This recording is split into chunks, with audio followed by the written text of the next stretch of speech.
गुरुवारी रायगड जिल्ह्यामध्ये झालेल्या अवकाळी पावसाचा फटका महाड आणि पोलादपूर तालुक्याला बसला। महाडमधील खरवली, ढलकाठी, सोलमकोंड या भागामध्ये वादळामुळे घरांची छपरं ही उडलेली आहेत तर नुकसान झालेलं आहे। या वादळी पावसामुळे झाडं, विजेचे खांब उन्मळून पडल्यानं वाहनांचं देखील नुकसान झालंय। पोलादपूर तालुक्यामधील परसुळे गावामधील घरांचं देखील या वादळी पावसामध्ये नुकसान झालंय। विजेचे खांब पडून तारा तुटल्यामुळे काही काळ वीज पुरवठा देखील खंडित झाला होता।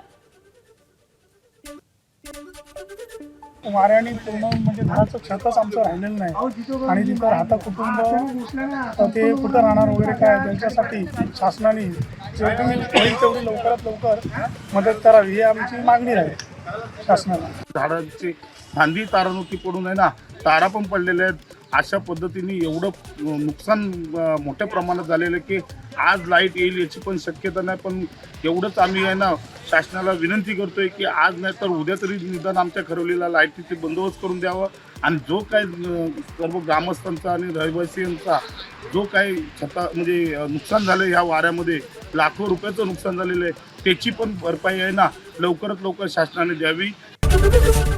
एबीपी माझा, उघडा डोळे बघा नीट।